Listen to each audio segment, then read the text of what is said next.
तो श्याम कला शेयरिंग में आपका स्वागत है। मैं सुरेश कुमार एक बार फिर से आपके साथ। और दोस्तों आज आपको एग्जाम की दृष्टि से मोस्ट लगभग 70 क्वेश्चन करवाएंगे। और लो दोस्तों, इन 70 क्वेश्चन में से कन्फर्म आपके 10 क्वेश्चन एग्जाम में पूछे जाएंगे। तो दोस्तों अगर आप चैनल को पहली बार विजिट कर रहे हो तो चैनल को सब्सक्राइब जरूर करना। अगर वीडियो आपको अच्छा लगे तो इसको लाइक करना और तथा बेल आइकन को जरूर दबाना, जिससे अगली क्लास का आपको नोटिफिकेशन मिल जाएगा। क्योंकि इस चैनल के माध्यम से आपको आईटीआई की पर्पल की अपडेट तथा सभी प्रकार की ऑनलाइन क्लास प्रोवाइड कराई जाती है, चाहे आप किसी भी ट्रेड से हो। साथ ही अभी आपके जो पेपर चल रहे हैं तो उनका आपका एनालिसिस कराया जा रहा है। साथ ही आप चैप्टर वाइज देखना चाहो तो सभी पेपरों को हम वैसे भी हल करवा रहे हैं। तो जितना हो सक रहा है तो हम आपका उतना सपोर्ट कर रहे हैं। तो दोस्तों करते हैं स्टार्ट और ज़्यादा वक्त खराब नहीं करते हैं। और आपका देखो दोस्तों पहला क्वेश्चन क्या है। किसी भवन, कार्यालय, उद्योगशाला आदि में विद्युत शक्ति के उपयोग की सुविधा उपलब्ध करवाना कहलाता है। बताओ दोस्तों क्या कहलाता है। तो बताओ, पहला ऑप्शन है वैद्युतिक वायरिंग, वैद्युतिक उपपरिपथ, वैद्युतिक परिपथ, उपयुक्त सभी। तो दोस्तों किसी कार्यालय या उद्योगशाला में विद्युत शक्ति को उपभोग की सुविधा के लिए उपलब्ध करवाना क्या कहलाता है, वैद्युतिक वायरिंग कहलाता है। क्या कहलाता है, वैद्युतिक वायरिंग। तो इसमें करेक्ट आंसर क्या आएगा, ए। तो इसका करेक्ट आंसर ए। अगले क्वेश्चन की बात करें दोस्तों, अगला क्वेश्चन है लाइट एंड फैन में कितने उप परिपथ से अधिक नहीं होना चाहिए। उप परिपथ यानी होता है दोस्तों बिंदु, यानी हम लाइट परिपथ में हम कितने बिंदु यानी कितने पॉइंट ले सकते हैं। तो दोस्तों लाइट परिपथ में हम अधिकतम 10 बिंदु ले सकते हैं। कितने, 10 बिंदु। तो इसका करेक्ट आंसर क्या आएगा, 10 आएगा दोस्तों। ठीक है। अगला क्वेश्चन दोस्तों, पावर में कितने उप परिपथ से अधिक नहीं होना चाहिए। पावर यानी दोस्तों एक हो गया आपका लाइट का, अब आ गया पावर का। तो लाइट में होते हैं 10 और पावर की बात करें तो पावर में आते हैं 2 बिंदु। तो कुल मिला के दोस्तों पावर में क्या होता है, जैसे हम हीटर लगाते हैं, आपके प्रेस लगाते हैं, ये सभी आपके ही होते हैं। साथ ही बता दो दोस्तों, आपका जो लाइट एंड फैन परिपथ का होता है, यानी जो आपका बोर्ड होता है स्विच बोर्ड, उसकी परत से ऊंचाई होती है 1.3 मीटर की दूरी पर लगाना चाहिए। बल्कि आपका ये पावर होता है ये लगभग 1 मीटर की दूरी पर लगाया जाता है। ठीक है। तो एक साथ दो के लिए तो इसका करेक्ट आंसर आएगा डी, यानी इसमें होते हैं 2। अगला क्वेश्चन दोस्तों आपका, लाइट एंड फैन में कुल लोड कितना होता है। तो कुल मिला के पूछा गया है लाइट एंड फैन में कुल, तो लाइट परिपथ के लिए पूछ रहा है। तो दोस्तों लाइट परिपथ के लिए कुल लोड होता है 800 वाट। कितना होता है, 800 वाट। इसका करेक्ट आंसर है, यानी 800 वाट होता है। और लगभग हम 10 पॉइंट तक ले सकते हैं, इससे अधिक पॉइंट नहीं ले सकते हैं। ठीक है, ये लाइट परिपथ की बात है। अगला क्वेश्चन दोस्तों, पावर में कुल लोड कितने से अधिक नहीं होना चाहिए। लाइट में 800 वाट आ रहा है और पावर में लोग तो 3000 वाट आता है। क्योंकि आप देखते हो हीटर या आपकी प्रेस होती है, तो प्रेस लगभग 750 वाट की एक प्रेस होती है। हीटर आपका 1000, 1500, 2000 वाट के आपके हीटर होते हैं। इसके अलावा बहुत से आपके जो होते हैं हीटिंग एलिमेंट, वो अनेक एनर्जी खपत करते हैं, तो ये उनका अलग अलग लोड होता है। ठीक है दोस्तों, तो लगभग आपके 5 क्वेश्चन क्लियर हो चुके हैं। मेरे हिसाब से 5 क्वेश्चन में आपको दिक्कत नहीं आ रही। दोस्तों अगर वीडियो आपको अच्छा लगे तो यार लाइक जरूर कर दो, क्योंकि हम आपके लिए इतना कुछ कर रहे हैं तो यार एक लाइक तो बनता है। तो अगला क्वेश्चन दोस्तों, नियंत्रण स्विच बोर्ड की फर्श से ऊंचाई कितनी होनी चाहिए। अभी मैंने आपको बताया था। तो दोस्तों कितनी होनी चाहिए, 1.3 मीटर होनी चाहिए। कितनी होनी चाहिए, 1.3 मीटर। अगला क्वेश्चन दोस्तों, लाइट एंड फैन में कितने एम्पियर सर्किट उपयोग में ली जाती है। अभी आपको मैंने पावर बता दिया। अभी लाइट एंड फैन परिपथ की धारा पूछ रहा है, तो धारा 5 एम्पियर होती है। कितनी होती है, 5 एम्पियर होती है। लाइट एंड फैन परिपथ की बात है दोस्तों। अगला क्वेश्चन है, पावर में कितने एम्पियर का सर्किट उपयोग में लेते हैं। तो पावर में दोस्तों करें तो इसमें 15 एम्पियर आता है और लाइट में 5 एम्पियर आता है। 2 2 3 3 4 क्वेश्चन पूरा, ये पूरा चैप्टर बहुत अच्छे से क्लियर होगा दोस्तों। यहाँ से बहुत अभी नहीं, आपके आईटीआई एग्जाम नहीं, आगे टेक्निकल के एग्जाम भी ये क्वेश्चन आपको बहुत ज़्यादा हेल्पफुल रहने वाले हैं दोस्तों। अगला क्वेश्चन देखते हैं दोस्तों। आपका अगला क्वेश्चन है, छत के पंखे ब्लेड तथा फर्श के बीच की न्यूनतम दूरी कितनी होती है। यानी छत और पंखे की पूछ रहा है, तो इनके दोनों के बीच की दूरी न्यूनतम कितनी होनी चाहिए दोस्तों। तो वो होती है आपकी 2.4 मीटर से लेकर 3 मीटर तक की दूरी होनी चाहिए दोस्तों। अगला क्वेश्चन है, फ्यूज कहाँ से योजित किया जाता है। तो कुल मिला के दोस्तों फ्यूज हमेशा फेज वायर में लगाया जाता है, और फेज वायर को बोलते हैं लाइव वायर। तो उसका करेक्ट आंसर ए। साथ ही आपको पूछेगी फ्यूज किसका बना होता है। तो फ्यूज आपका दोस्तों टिन प्लस शीशा का बना होता है। और टिन और शीशा का मिश्रण पूछे तो ये कितना होता है, तो दोस्तों 63% टिन और 37% शीशा होता है। ठीक है दोस्तों, काफ़ी अच्छा क्वेश्चन है दोस्तों, तैयारी अच्छे से रखना इसकी। अगले क्वेश्चन की बात करें दोस्तों, थ्री फेज लाइन में फेजों का कलर कोड क्या होता है, तो दोस्तों फेजों का कलर RYB यानी रेड, येलो और ब्लू, ये 3 कलर कोड होते हैं। साथ ही आपको पूछे कि न्यूट्रल के लिए रंग कौन सा होता है, वो तो काला होता है। अर्थ के लिए पूछे तो वो कैसा होता है, आपका हरा होता है दोस्तों। अगला क्वेश्चन है, सामान्य मध्यम वोल्टेज होता है, तो बताओ दोस्तों सामान्य मध्यम वोल्टेज क्या होता है दोस्तों। काफ़ी अच्छा क्वेश्चन है। तो सामान्य मध्यम वोल्टेज पूछे तो दोस्तों वो आपका 650 वोल्ट होता है। अगर निम्न में पूछे तो निम्न में कितना होता है दोस्तों, 250। मध्यम पूछ रहा है 650। फिर उच्च पूछे तो उच्च में 1100 से लेके 11,000 तक। और अति उच्च पूछे तो उसमें 33,000 से अधिक आएगा दोस्तों। अब इसके अलावा साथ में आपको पूछे कि वोल्टेज का मान प्लस माइनस कितना परसेंट होता है, तो दोस्तों निम्न, मध्यम, उच्च, अति उच्च में अलग अलग होता है। जैसे आपको निम्न पूछे तो इसमें प्लस माइनस 5% कम ज़्यादा होता है। फिर आपका जो मध्यम आ गई, मध्यम लाइन में प्लस माइनस 5% अंतर होता है। फिर आपकी उच्च पूछे तो उच्च में प्लस माइनस 7.5% का अंतर होता है। और आपको अति उच्च पूछे तो वहाँ प्लस माइनस 10% का अंतर होता है दोस्तों। अगला क्वेश्चन दोस्तों, नई स्थापना विद्युत वायरिंग में कुल करंट का कितना भाग लीकेज होने पर वायरिंग सही मानी जाती है, तो दोस्तों ये किसके लिए पूछ रहा है, नई वैद्युतिक वायरिंग पूछ रहा है, कुल मिला के आपके AC के लिए पूछ रहा है। तो यहाँ पर लीकेज करंट का मान कितना होता है, तो दोस्तों वो होता है आपका 1/5000वां भाग, यानी कुल मिला के 1/5000 अंश अगर लीकेज होता है तो आपकी वायरिंग सही है। साथ ही दोस्तों अगर यही चीज़ आपको DC में पूछे तो DC में होता है 1/3000वां भाग। ठीक है, तो इन दोनों में अंतर है, ये इसका ध्यान रखना। AC में 1/5000, DC में 1/3000। अगला क्वेश्चन है, लकड़ी साधारण लकड़ी की मोटाई साधारण लकड़ी के बोर्ड की मोटाई कितनी होनी चाहिए दोस्तों, तो बताओ दोस्तों साधारण लकड़ी के बोर्ड की मोटाई कितनी होनी चाहिए। काफ़ी अच्छा क्वेश्चन है। तो दोस्तों वो लगभग 4 सेमी होनी चाहिए। कितनी होनी चाहिए, लगभग 4 सेमी होनी चाहिए। अगला क्वेश्चन है, सिरोपरी लाइनों में दो पोलों के बीच की दूरी कितने से अधिक नहीं होनी चाहिए, तो वो दोस्तों होती है आपकी 220 फीट या 67 मीटर। तो ये ध्यान रखना, वहाँ पर आपको दो पोलों के बीच की दूरी यहाँ पर ऑप्शन में मीटर में दिया है, तो वो आपकी 67 मीटर होती है। फुट में दे रखा है तो ये आपकी 220 फुट है दोस्तों। अगला क्वेश्चन है दोस्तों, एक मिनट दोस्तों, हाँ अगला क्वेश्चन दोस्तों, वैद्युतिक वायरिंग प्रणाली कितने प्रकार की होती है, तो बताओ दोस्तों वैद्युतिक वायरिंग कितने प्रकार की होती है। लगभग सबको मालूम होगा, 2 प्रकार की होती है, एक स्थायी एक अस्थायी। अगला क्वेश्चन है, ट्री वायरिंग कितने प्रकार की होती है, तो बताओ दोस्तों ट्री वायरिंग कितने प्रकार की होती है। ऑप्शन देख लो और करेक्ट आंसर बताओ। तो ट्री वायरिंग की किस प्रकार की वायरिंग है, तो आपकी ट्री वायरिंग व अस्थायी वायरिंग है दोस्तों। क्या है, अस्थायी वायरिंग है दोस्तों। आगे है अगला क्वेश्चन, मेलों, प्रदर्शनियों और कच्चे मकानों में किस प्रकार की वैद्युतिक वायरिंग उपयोग में ली जाती है, तो बताओ दोस्तों किस प्रकार की वायरिंग उपयोग लेंगे। ऑप्शन आपके सामने है, cleat wiring, conduit pipe wiring, trip प्रणाली या डिस्ट्रीब्यूशन बॉक्स प्रणाली। तो काफ़ी अच्छा क्वेश्चन है, बताओ दोस्तों क्या करें। तो लगभग सभी को मालूम होगा कि आपकी ट्रिप प्रणाली होती है, जिनका हम कहीं भी किसी प्रकार का कनेक्शन ले सकते हैं दोस्तों। अगला क्वेश्चन दोस्तों, बड़ी कार्यशालाओं में जहां 30 से 50 मशीनों की विद्युत सप्लाई प्रदान करनी हो वहां किसका उपयोग करते हैं। क्लिट वायरिंग का, कंडक्ट वायरिंग का, ट्री प्रणाली का, बस बाहर का। तो दोस्तों जहां पर 40 से 50 मशीनों की विद्युत सप्लाई प्रदान की जाती है वहां कौन सी वायरिंग का उपयोग करेंगे दोस्तों, तो वहां पर होता है दोस्तों आपका बस बार। अब आपको पूछे बस बार किसका बना होता है, तो वह तांबे का बना होता है दोस्तों। अगला क्वेश्चन है, डिस्ट्रीब्यूशन बॉक्स प्रणाली में डिस्ट्रीबॉक्स प्रणाली में प्रत्येक उप परिपथ में क्या लगाई जाती है, तो बताओ दोस्तों क्या लगाई जाती है। लगभग सबको मालूम होगा, वह होती है आपकी MCB यानी मैनेजर सर्किट ब्रेकर, फ्यूज परिपथ की सुरक्षा करता है दोस्तों।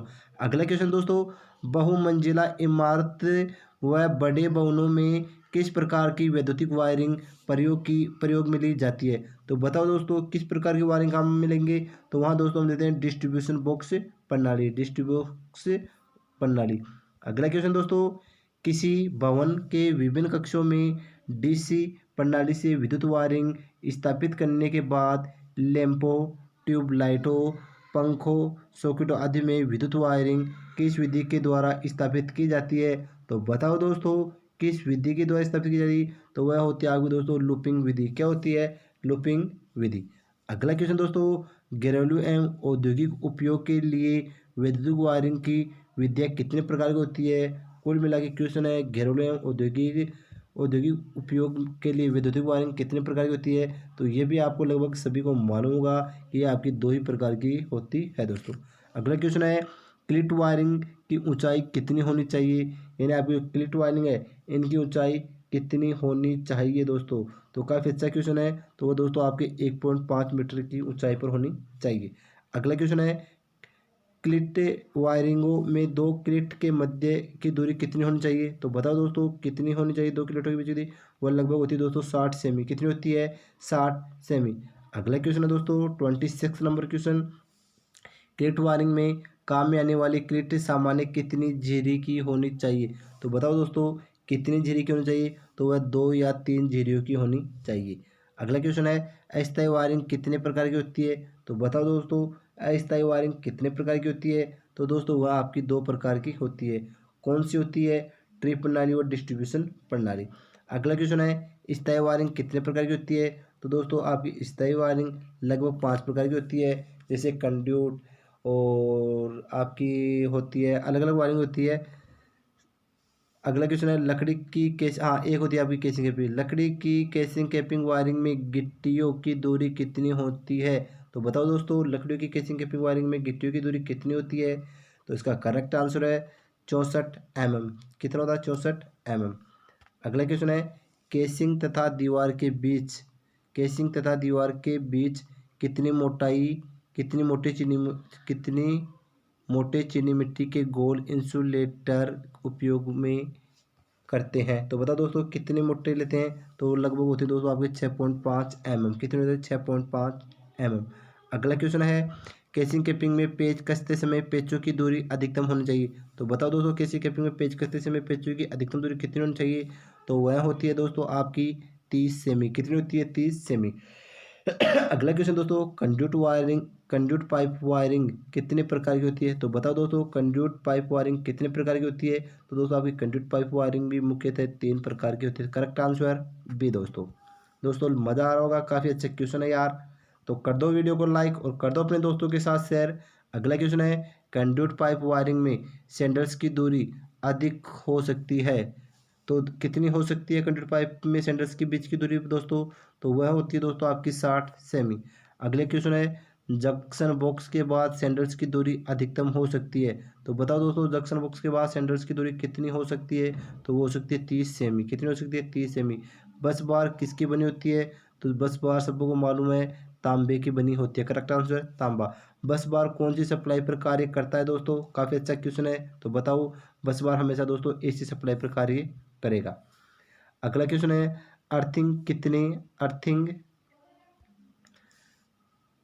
अर्थिंग कितने प्रकार की होती है? तो दोस्तों लगभग सबको मालूम है, अर्थिंग 2 प्रकार की होती है, प्लेट अर्थिंग व पाइप अर्थिंग। काफ़ी अच्छा क्वेश्चन है दोस्तों। अगला क्वेश्चन है, अर्थिंग में अर्थिंग में किसका प्रयोग किया जाता है? तो बताओ दोस्तों, अर्थिंग में किस है? दानेदार नमक का या चारकोल का? ए बी दोनों, ए व बी दोनों। यानी दोस्तों इसमें डलेदार नमक आता है और उसमें चारकोल होता है, इन दोनों का होता है। तो इसमें करेक्ट आंसर सी दोस्तों। अगला क्वेश्चन दोस्तों, अर्थिंग में तार कितने SWG के होते हैं? तो दोस्तों अर्थिंग के लिए हमेशा आपका 8 SWG का तार काम ही नहीं जाता है, बल्कि आपकी ओवरहेड लाइन होती है, उनके लिए भी अलग लगाते हैं। अगला क्वेश्चन है, प्लेट अर्थिंग में प्लेट का आकार कितना होता है? तो बता दोस्तों, प्लेट अर्थिंग में प्लेट का आकार कितना होता है? तो वह होता है दोस्तों आपका 90 × 90 सेमी। कितना होता है? 90 × 90 सेमी। अगला क्वेश्चन दोस्तों, प्लेट अर्थिंग में प्लेट को किस स्थिति में स्थापित किया जाता है? तो वह दोस्तों होती है आपकी ऊर्ध्वाधर स्थिति। कैसी होती है दोस्तों? ऊर्ध्वाधर स्थिति। हाँ दोस्तों, वह होती है आपकी ऊर्ध्वाधर, यानी इस प्रकार हम प्लेट को रखते हैं। कभी भी आप इस प्रकार क्षैतिज प्लेट को मत रख देना, हमेशा ऊर्ध्वाधर यानी खड़ी स्थिति में रखना है दोस्तों। अगला क्वेश्चन दोस्तों आपका, प्लेट अर्थिंग में प्लेट किसकी बनी होती है? तो दोस्तों प्लेट अर्थिंग में प्लेट होती है जो आपकी तांबे की बनी होती है। कुल मिला के समान धातुओं के नट बोल्ट वो होने चाहिए, जिससे कि उसमें जो प्रतिरोध है वो स्थिर बना रहे, यानी परिवर्तन कम ज़्यादा ना हो। अगला क्वेश्चन है प्लेट अर्थिंग में गड्ढा कितनी गहराई खोदा जाता है। तो बताओ दोस्तों गड्ढा कितनी गहराई तक खोदा जाएगा दोस्तों। तो वह 1.3 से लेकर 5 मीटर की गहराई तक खोदा जाता है। करेक्ट आंसर डी दोस्तों। अगला क्वेश्चन दोस्तों पाइप अर्थिंग में पाइप किसका बना होता है। दोस्तों काफ़ी अच्छे क्वेश्चन है यार, हर बार टेक्निकल एग्जाम भी इनमें से क्वेश्चन पूछे जाते हैं। तो यार वीडियो को लास्ट तक जरूर बने रहना, काफ़ी मज़ा आ रहा है। पाइप अर्थिंग में पाइप किसका बना होता है। तो बताओ दोस्तों पाइप अर्थिंग में पाइप किसका बना होता है। तो वह बना होता है कास्ट आयरन का। किसका होता है, कास्ट आयरन का होता है। पाइप अर्थिंग में गड्ढा कितना गहरा खोदना चाहिए। बताओ दोस्तों पाइप अर्थिंग में गड्ढा कितना गहरा खोदना चाहिए। तो वो होता है दोस्तों लगभग आपका 2.5 से लेकर 4 मीटर की गहराई तक खोदना चाहिए। अगला क्वेश्चन है पाइप अर्थिंग में पाइप का साइज होता है। तो बताओ दोस्तों पाइप अर्थिंग में पाइप का साइज क्या होता है दोस्तों। तो वह होता है दोस्तों आपका 70x19 mm। अगला क्वेश्चन दोस्तों आपका जनरेटिंग डिस्ट्रीब्यूशन स्टेशन में प्रत्येक का कम से कम कितने अर्थ होना चाहिए। तो दोस्तों बताओ प्रत्येक में कम से कम कितने, लगभग 2 अर्थ होने चाहिए। भले आपका ट्रांसफार्मर देख लो, जनरेटर देख लो, ओनली देख लो, सब कुछ में लगभग 2 से 2 अर्थिंग होनी चाहिए। अगला क्वेश्चन दोस्तों पूरी वायरिंग में अर्थिंग में प्रयुक्त तार का कुल प्रतिरोध कितने से अधिक नहीं होना चाहिए। तो अर्थिंग का प्रतिरोध आपको पूछे तो वो दोस्तों 1 ओम से अधिक नहीं होता। Correct answer D. अगला क्वेश्चन है अर्थ इलेक्ट्रोड का प्रतिरोध सामान्य भूमि में तथा चट्टानी भूमि में कितने से अधिक नहीं होना चाहिए। तो बताओ दोस्तों कितने से अधिक नहीं होना चाहिए। तो वह होता है दोस्तों 3 ओम से 8 ओम तक होना चाहिए, इससे अधिक या कम नहीं होना चाहिए। अगला क्वेश्चन है स्टे वायर में भूमि तल से कितनी ऊंचाई पर इंसुलेटर लगाया जाता है। तो बताओ दोस्तों कितनी ऊंचाई पर लगाया है। तो वह 3.05 मीटर की ऊंचाई पर आपका जो स्टे वायर आता है, यानी ये आपका पोल है और इधर ये स्टे वायर है। अभी इस पोल में यहाँ पर स्टे वायर लगेगा, तो यहाँ पर स्टे, तो यहाँ पर ये आपका जो स्टे वायर यहाँ लगेगा, फिर ये नीचे अंडरग्राउंड हो जाएगा। तो कुल मिला के ये आपका स्टे वायर है, ये भूमि से लगभग कितना होता है 3.05 मीटर की दूरी पर लगाया जाता है। अगला क्वेश्चन दोस्तों उद्योगशालाओं में वायरिंग में कौन सी केबल प्रयोग की जाती है। तो बताओ दोस्तों उद्योगशालाओं में वायरिंग में कौन सी केबल प्रयोग की जाती है। तो वो होती है आपकी आर्मंड केबल। क्या होती है, आर्मंड केबल। ध्रुवता परीक्षण के लिए किसका प्रयोग किया जाता है। तो बताओ दोस्तों ध्रुवता परीक्षण के लिए किसका प्रयोग किया जाता है। तो वह होती है आपकी टेस्ट विधि, न्यून टेस्टर, केज टेस्टर उपयोगी। तो दोस्तों ये सभी आपके ध्रुवता यानी फेज की जांच करने के लिए ये विधि प्रयोग की जाती है। अगला क्वेश्चन है इंसुलेटर परीक्षण के लिए किसका प्रयोग किया जाता है। तो बताओ दोस्तों इंसुलेटर परीक्षण के लिए किसका प्रयोग करेंगे। तो लगभग सभी को मालूम होगा कि इंसुलेटर टेस्ट के लिए हम मेगर का मिलेंगे। क्यों, क्योंकि मेगर से हम उच्च प्रतिरोधी माप सकते हैं। अगला क्वेश्चन है ऊंचे भवनों, मीनारों, चिमनियों तथा खंभों में त्रिशूल के आकार का एक चालक स्थापित किया जाता है, उसे क्या कहते हैं। तो बताओ दोस्तों उसे क्या कहते हैं, लगभग सबको मालूम है, उसे कहते हैं तड़िक चालक। क्या कहते हैं, तड़िक चालक। इसका आविष्कार किसने किया था, बेंजामिन फ्रैंकलिन नामक वैज्ञानिक ने था। जो आसमान में बिजली गिरती है वो इसी पे गिरती है, लगभग इसका इस प्रकार आकृति होती है। अगला क्वेश्चन है दोस्तों वायरिंग में पैदा होने वाला दोष कौन सा है। तो बताओ दोस्तों वायरिंग में पैदा होने वाला दोष कौन सा है, उसे क्या कहेंगे, फ्यूज उड़ना, शॉर्ट सर्किट, लीकेज, उपयुक्ति। तो दोस्तों ये सभी प्रकार के दोष होते हैं, फ्यूज उड़ता है, शॉर्ट सर्किट और लीकेज भी। तो इसका करेक्ट आंसर क्या आएगा, डी। अगले क्वेश्चन है किसी सिस्टम में कुल लंबाई का कितना मार्जिन रखा जाता है। तो बताओ दोस्तों किसी सिस्टम में कुल लंबाई का कितना मार्जिन रखा जाता है। तो वो होता है दोस्तों आपका 10%। अगला क्वेश्चन है विद्युत वायरिंग के लिए किस नियम का पालना करना चाहिए। तो विद्युत नियम के अनुसार कौन से नियम होगा दोस्तों बताओ। तो यह होता है भारतीय विद्युत नियम 1956 की पालना करना चाहिए। किसका, 1956 की। अगला क्वेश्चन है खालिस्तान के कारण मोटर चलते समय आवाज़ करती है। तो बताओ दोस्तों किस कारण मोटर आवाज़ करती है। तो उसका रीज़न क्या है दोस्तों। तो उसका रीज़न है दोस्तों बियरिंग घिस जाने के कारण मोटर हमेशा आवाज़, स्विच से कभी आवाज़ नहीं करती, फ्यूज उड़ने के बाद वो चलेगी नहीं, डिले होने के बाद उसमें चिंगारी पैदा होगी, बेयरिंग खराब होने के बाद नहीं वो क्या करेगी, आवाज़ करेगी दोस्तों। अगले क्वेश्चन दोस्तों अर्थ लीकेज सर्किट ब्रेकर की आवश्यकता होती है जब। बताओ अर्थ लीकेज सर्किट ब्रेकर की आवश्यकता कब होगी दोस्तों। तो उसकी आवश्यकता होती है लोड 5 kW से अधिक हो। कब हो, लोड 5 kW से अधिक हो।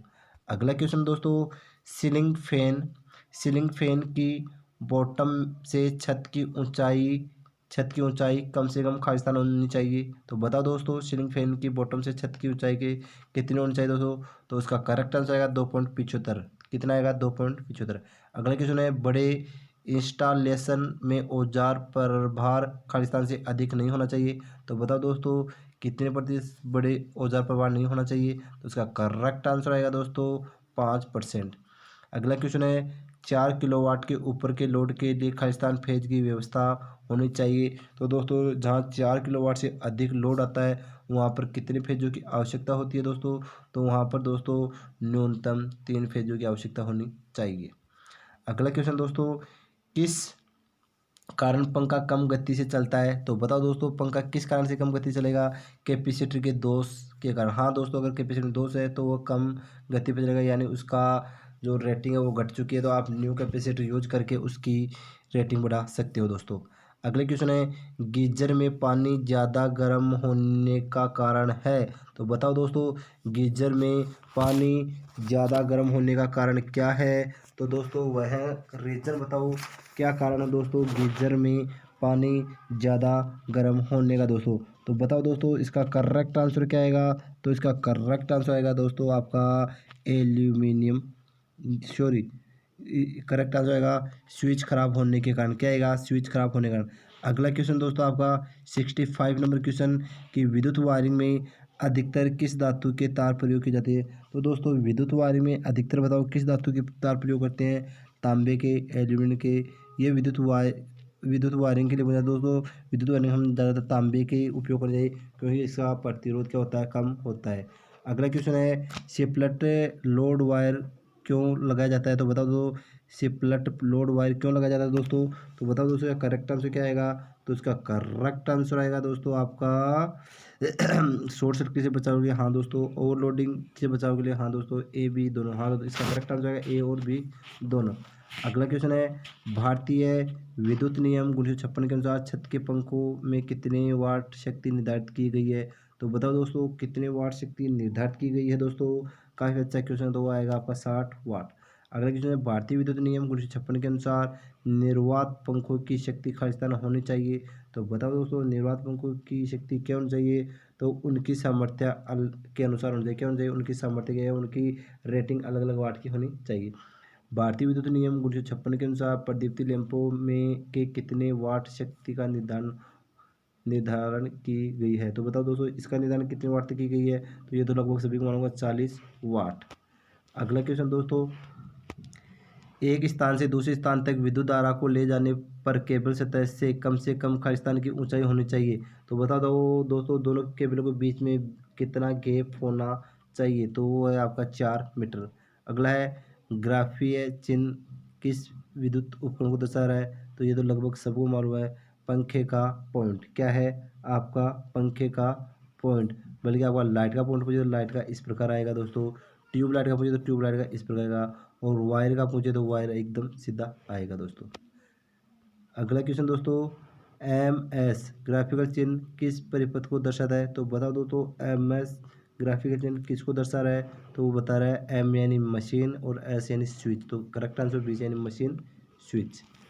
अगला क्वेश्चन दोस्तों, कंट्रोल, लगभग दोस्तों आपके 79 क्वेश्चन है, कंट्रोल पैनल का उपयोग किसके नियंत्रण में होता है, तो बताओ दोस्तों किसके नियंत्रण में होता है, तो वो होता है दोस्तों आपके अति धारा डिवाइस नियंत्रण, हाँ दोस्तों सही है, मोटर कंट्रोल नियंत्रण सही है दोस्तों, कंट्रोल सर्किट उपकरणों को नियंत्रण, हाँ दोस्तों उपरोक्त सभी, इसका करेक्ट आंसर आएगा उपरोक्त सभी। अगला क्वेश्चन है सजावटी लाइटों के बल्ब को लगाया जाता है, तो बताओ दोस्तों सजावटी लाइटों को बल्ब को कैसे लगाता है, वो आता है आपका श्रेणी क्रम यानी सीरीज सर्किट में इनको लगाया जाता है। अगर आप मुझे वायरिंग किस क्रम में की जाती है, तो वो समांतर क्रम में की जाती है।